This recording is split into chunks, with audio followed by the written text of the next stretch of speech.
So welcome back, and we will continue to iterate on this wall. So what you see here is, this part is actually staying on the car. So that's going to be later when the car is animated. And the pieces, you can see they are not super smooth. And the reason is because the wall material, you can actually, this is more, more efficient, but you can also do interframe interpolation. So now you see it's more smooth. And you can see it's actually moving a little bit. Well, now it's super obvious because we are so close in, but it's not so obvious when you're out here. But I'm going to show you what you can do to make it be better and control this. So you see here, they are flying all the way over here.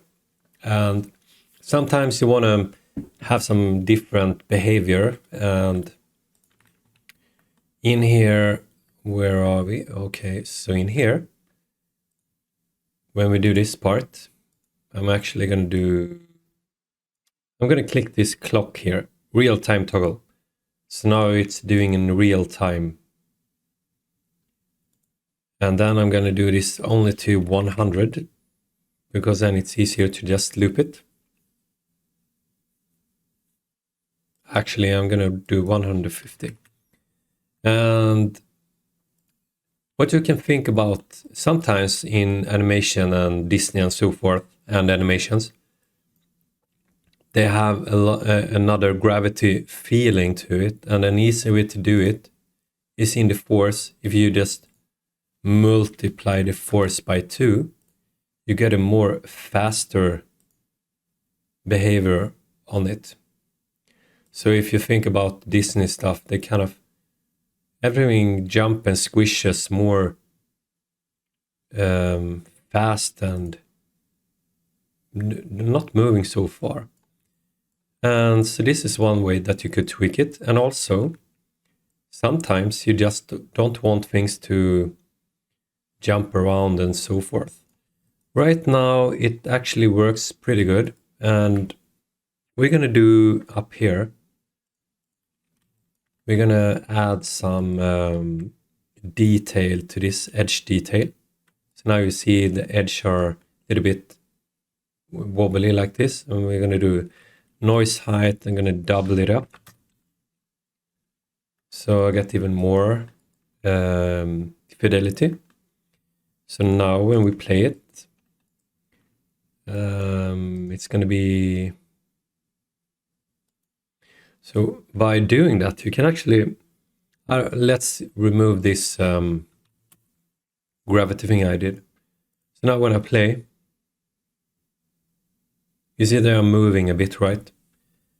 And when you do get these kind of behaviors, there are some different things you could do. So I'm gonna do 2 times 2 in the gravity again, and we do it again. And there is a little bit jittery. This must be from the gravity, I think. So, but you also can do this drag and spin. So if I just do 50-ish% of these sliders, you also notice they are not flying so long as before. So if I do here, so it actually went all the way to the edge here. So if we remove these ones and try again, you see the piece actually flew a little bit longer. In this particular case, this one doesn't seem to make so much difference. But let's say we do want these ones, and we animate, and we notice that the pieces are a little bit wobbling like this. And eventually you see it kind of settling in and stops. It kind of freezes. So here in advanced, sleeping time is when it's been under a certain threshold about certain rules. less than for more than 2 seconds, I believe, then it will freeze. So if we do it really low here, you see it freezes so much faster. But that could make your yeah, in this case it works, but sometimes that could actually give you problems. But it's really good to know. So in this case it works pretty good. I'm gonna do 0.5-ish here. And also you have this bullet substep. If we do it 4 times, we're gonna have these parts behaving a little bit better. So if we do play again, you see they are really nice and smooth. I don't see any jittering here. Well, actually a little bit. But if we did 10 substeps and do it again, you see it's a little bit shaky, but it's doing 40. Make it even better. So that's the few steps you can do. So here we did change the bullet solver from 10 to 40. And that's probably the first thing you want to try out, I guess. And then in the forces, add a drag and spin and change the gravity to make it a little bit more compact simulation. And then in the advanced, I changed the sleeping time to be much faster. So, yeah. So now you see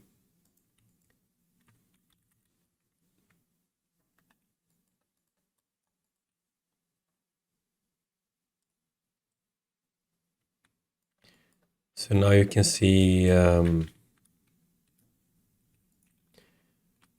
here you see it's almost only doing the simulation as far as the height of the wall, right? But here you can see the height of the wall is almost 2.5. So you can see that this part is simulated in a much shorter area. And I like it a little bit more compact because this is big and spreading out. So that's one way to work with it. And so let's say we're happy with this one. We actually want this to be UV mapped as well, of course. And we want to do that in this part over here. So,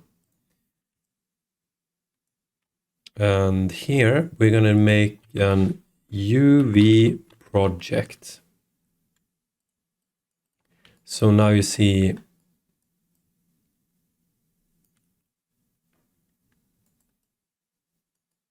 it's so good because in the edges here, it's actually super nice.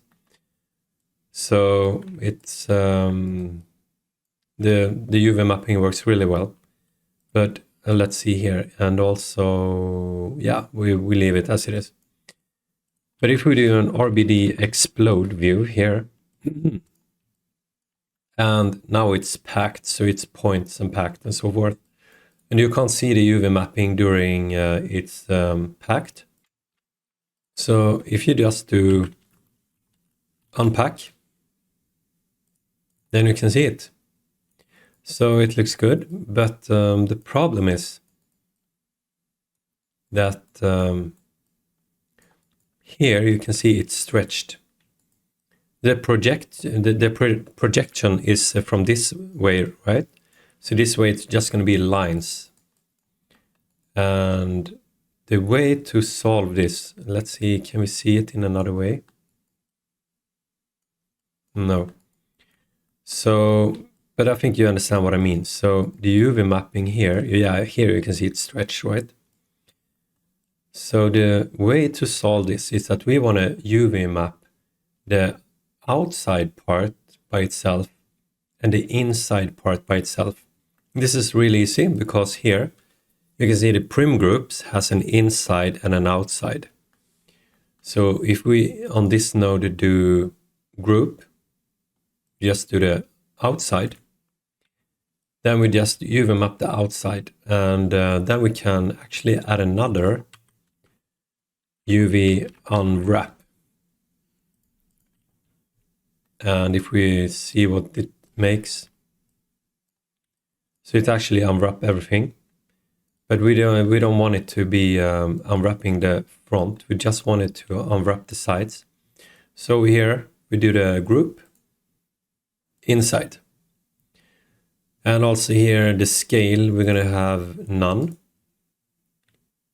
and here let's see. Yeah, I'm gonna leave it like this. You can fiddle around with the scales and so forth. There are ways to do that, but I'm not going to show that in this tutorial.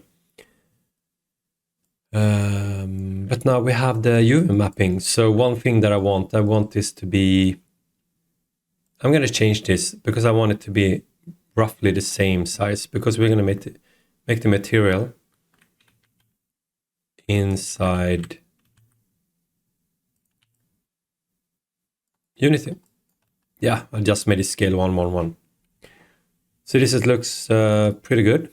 And if we now, so this is the setup we have, and this is just debugged. We can remove that part. So we have this animation here. And if we render this part out,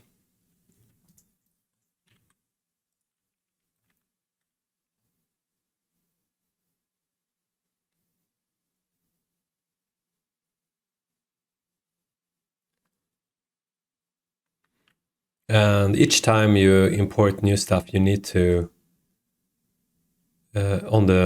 here you need to populate the textures again. But the settings is maintained, so you don't need to bother about it. So now it's here again.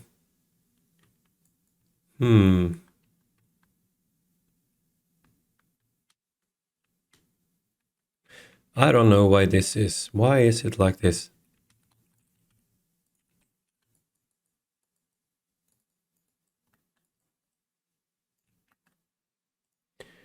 So let's see here. So maybe there's something.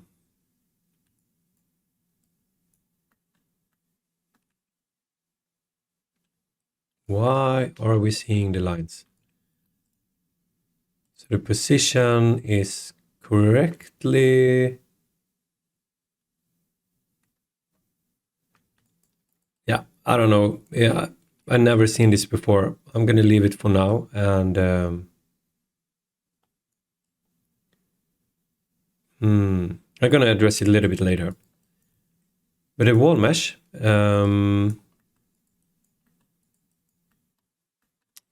so what's happening is when you import the Vertex Animation Texture, it actually creates this material for us, and the shader it referenced is down here in the shader part. And we are using this this one. So this is a template. So if you just copy this shader and paste it somewhere else, in this case, I'm going to paste it here. So if we now have the material here, actually we're going to do this one, going to be H10 VAT car wall crash. So this is the shader name. And if we take the wall material and here we do the shader, and at the moment, no, let's see, it's using this one, and this one is located down here in the packages. But now we made this one Houdini 10 VAT. So, and it's a copy, so there is no changes, and it's keeping the slots here populated. So if we go into this shader, we could just make some changes, because we're gonna let everything be here, because this is what make it work. We're gonna change this base color. So we're just gonna take this part and we're gonna I'm actually going to do like this because we're just going to make some super simple material. So we're going to simple noise. And we're going to make a copy of this noise here. I'm going to make this a little bit bigger like this. And if we multiply like this, right? We have some kind of concrete going on. So this is nice, but I'm just gonna remap this value. And instead of being 0 to 1, I'm just gonna make it the dark edges less dark. Dark areas, I mean. And we're gonna have a little bit more bright concrete.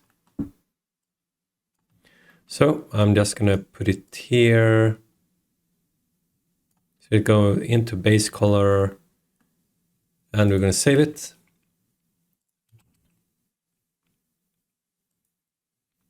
And now we have some concrete.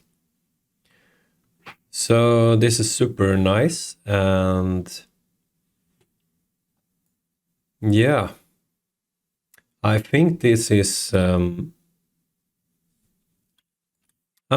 pretty happy with this result. But let's say you wanted to change a few stuff. Here you could, if you wanted, you could actually add more. Instead of 80, we do 150, and let's try out that.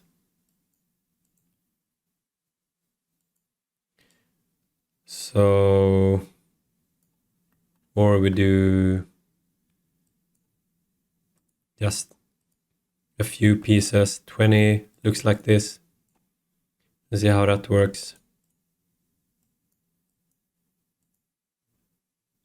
Yeah. So you get different results, of course. But I'm gonna state at 80. I thought that was pretty good. So yeah, I'm gonna call this good. And in the next tutorial, we're gonna make everything to kind of stick together. So I'm gonna make a script to make it work. And also, oh, let's see. We need to populate the textures again.